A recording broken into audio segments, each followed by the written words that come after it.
hindi pa lumabas sila amo, kain muna ako ng noodles. Kain tayo guys.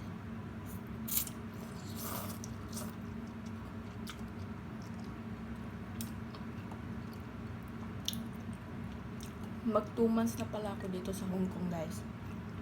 Pero wala pa namang problema dito sa akin. Tsaka super blessed ko guys kasi nga sobrang bait ng mga amo ko. Kahit sa side ni sir, sobrang bait nila. Saka dun sa side ni ma'am.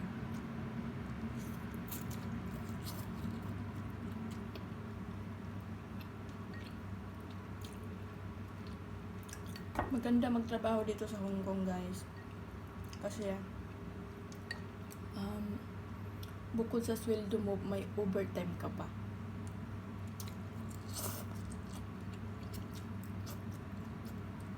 At saka yung kagandahan dito guys,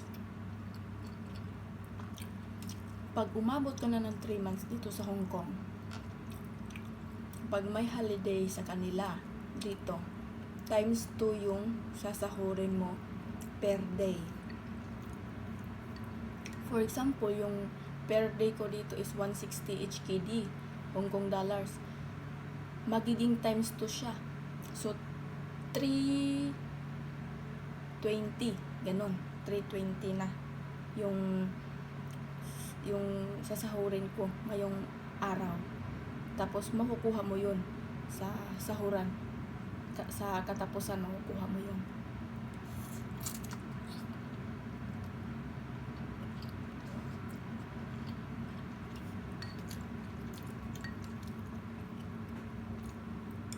Tsaka libre pagkain dito sa akin guys. Hindi man lahat ng ganong amo na mapagbigay. Pero super thankful ako talaga kasi yung amo ko sobrang bait nila. Tsaka libre ako sa pagkain. Lalo na guys pag uutusan nila ako mamalengke, ganon. May pasobra talaga yan si amo para sa akin talaga. Sabi niya, ibili mo to ng mga gusto mong pagkain, mga ganyan. Pero may sobra naman, so binabalik ko.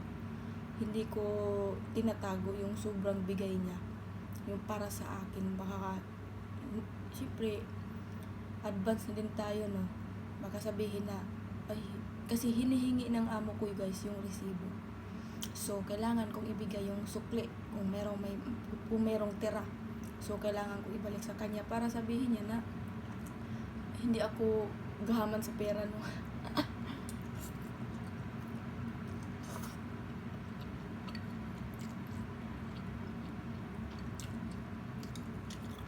Yung trabaho ko dito guys, mas magaan siya kumpara doon sa Pinas na naging experience ko sa kasambahay.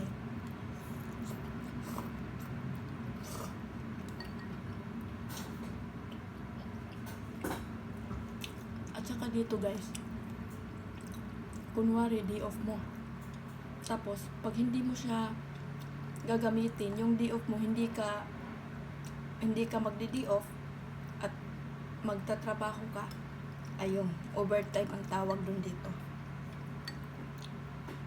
Ma-plus mo yun sa katapusan.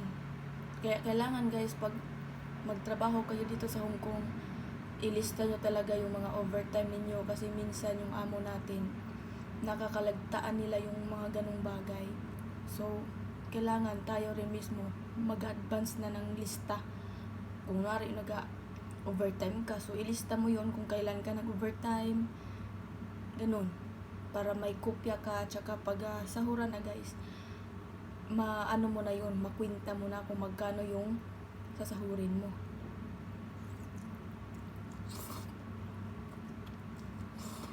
Kasi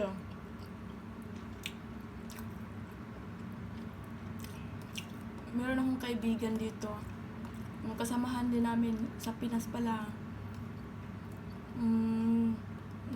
nakaligtaan ng amo niya ibigay yung $100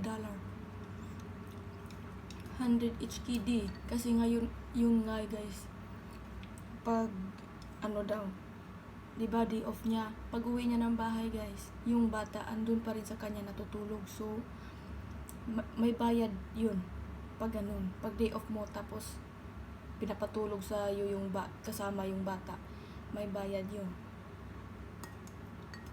So yung 100 HKD niya guys, hindi nabigay ng amo niya. So sayang din yun guys, sobrang sayang talaga yun.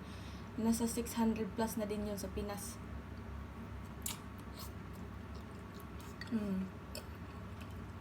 Kaya dapat ilista natin kung yung overtime natin, magkano yung sinasabi ng amo natin. Gaya nung nag-staycation yung amo ko guys. Siyempre kinabukasan nun, day off ko na, ako lang mag-isa dito. So naghingi siya sa akin ng tulong guys. Sabi niya, pwede bang bayaran daw niya ako ng $50, 50 Hong Kong dollars, para daw tulungan ko muna sila magbaba ng gamit doon sa labas, para doon isakay na sa taxi. So ngayon, binigyan ako ng 50 Hong Kong dollar guys. Sa sobrang gaan naman ang trabaho guys. Pero iba kasi dito sa Hong Kong talaga. Kaya gustong gusto ko dito sa Hong Kong kasi kung day off mo, tsaka pakiusapan ka ng amo mo na maglabas kayo ng gamit, babayaran ka niya, ayan, kwintada yan guys. So ayun, tinanggap ko, sabi ko, uy, 50 HKD, ito lang ang gagawin ko. O di, okay na. At least merong pa rin kita kahit day off, di ba? May pang na, may pang milk tea na.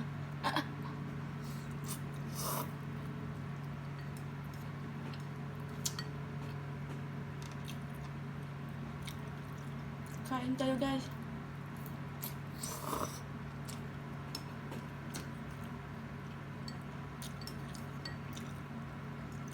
Guys, please naman, paki-follow naman ako guys.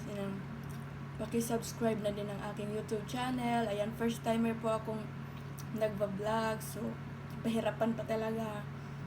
Ayan, so masasanay din ako guys. Ganun talaga pag nag-uumpisa pa lang, sobrang hirap. So, as of now, meron na akong 5 subscriber. Hello, 5 subscriber. How are you?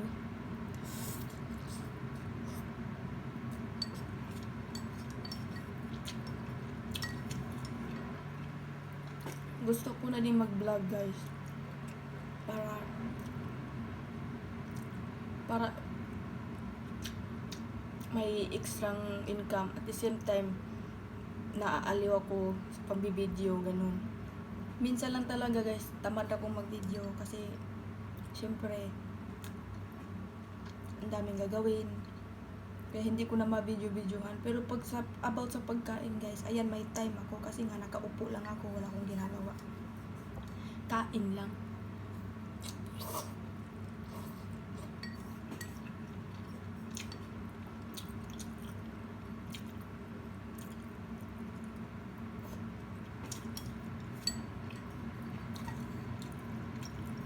Pag mag 3 months na tayo guys,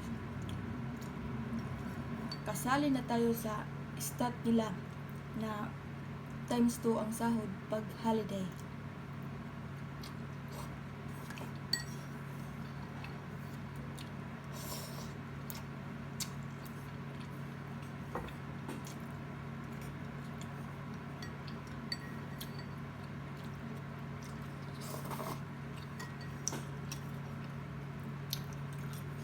Paki-follow guys and subscribe to my YouTube channel. Maraming salamat.